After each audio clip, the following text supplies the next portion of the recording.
guys, Ariel over here from Nyth. I wanted to take you along today while I do another one of the little regular maintenance things around here in my tiny house. If you've been around, you probably know I cook a lot, and for that I use a lot of, well, not a lot, but I use these knives a lot. My little set of paring knives. I've got 3 actually, if I can show them to you here, that are all good for slightly different things, but the one I use the most often is this middle-sized one.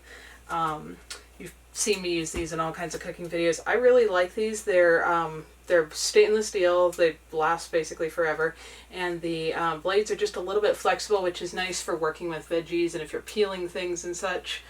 This set actually came with a peeler as well, also all stainless steel, and one of the nicer ones I've ever used in my life that I like, but I don't really sharpen that. Anyway, so since I use these regularly, they get dull. Knives tend to get more dull from cutting against wood, like the cutting board or whatever you're using, than actually cutting through the cabbage or whatever you're using them to slice with. But over time they get dull, and of course a dull knife is not particularly useful. So this is part of my regular maintenance, and I like to have my knives sharp.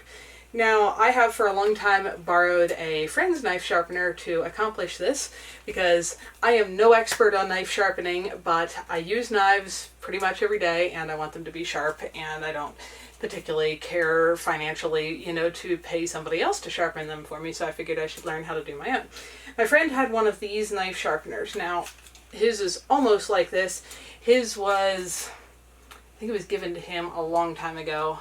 Anyway, it's many decades older than this one, but I've really liked it. I find it very convenient, very easy to use for somebody who's no professional knife person. And so I looked up, his is actually got a metal frame, and down here on the bottom I looked up the little name stamped in there to see if it was something still in existence, and it was. So one of you awesome followers actually bought this off my wish list for me, so now I have my own. I don't need to borrow his. This is fairly handy. Can stick down in my cupboard down here to be out of the way when I'm not using it. And now, in all fairness, I haven't used a lot of other knife sharpeners. I've seen some others used, some which I thought were either complicated, had too many pieces to them, took too much time, or didn't sharpen well, either because they didn't or because the operator didn't know how to use them well, which could also be the problem. But this one I find very, very simple. The newer one that I got is actually more plastic, like the frame here is plastic. The 3 decades older one had a metal frame, which I did kind of like better, but I guess they don't make them that way anymore. And this seems like it'll work. So it's very, very simple. They send it with a little DVD on how to do this, but because I'd already been using mine, I pretty much ignored it. But it's really, really simple. The sharpening blade, well, not blades, whatever they're called, stones, are on these V-shaped bars here. They can move apart when you press down on them like that. And there's actually 2 grinding sides. There's one on this side, what's the inside of the V right now, and there's another set on the outside of the V. And you can flip those to start with a coarser grind on the knife and then go to a finer one. I've always honestly been very satisfied with the sharpness of the knife just doing the one side and not even flipping over to the other. I've not had a problem with that, but it might depend on how hard you use your knives and what kind of knives you have. But if I'm just going to take this knife, which is my most commonly used one, it is a little bit dull right now. As you see, it doesn't really want to cut paper. Just hold this here. This guard kind of protects your fingers, and you want to run the knife blade straight down this guide bar here, so you're not pulling the knife at some angle like this. You're just running it straight down there, and it's being sharpened evenly on both sides.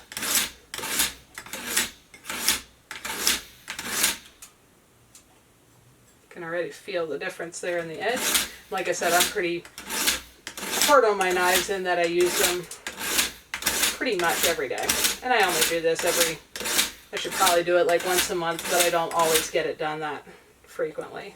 That definitely feels sharp. There I'm getting paper. My paper's a little flimsy here, but now it's cutting the paper. That's good enough to go for me. So this is just another one of those chores. I like having things around my house that, especially because I got a small amount of space, that are useful for more than one thing.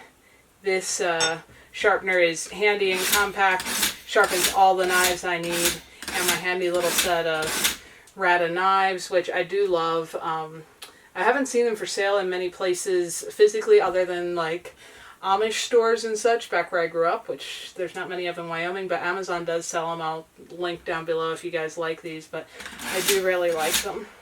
This longer knife I don't use as much, so it's fairly sharp already. So that's pretty simple. I'm done knife sharpening. Good to go again for a while. And that is my little setup of how I keep my knives nice and sharp. Just thought I'd demonstrate that in case you guys didn't know how to sharpen a knife or have never found a sharpener that was handy and fairly foolproof to use if you are no pro like me. And wanted to save a little money because like when I was growing up, my parents would send all their kitchen knives off every year or so to be sharpened because they were used heavily with a family of 9, cooking from scratch all the time, and that was inconvenient because you were missing all your good knives for the whole time they were off at the sharpeners, and it cost money and all of that. So this has been really convenient to just be able to take care of by myself at home, put it away, and I'm good to go. That's just another one of the regular little maintenance things here around my tiny house. Thanks for watching, folks. If you're interested in more info on my off-grid tiny house life, check out some of my other videos here. And if you like what you're seeing, click the little picture of my house to subscribe and then hit the little bell so YouTube actually notifies you every time there's a new video available. See y'all next time.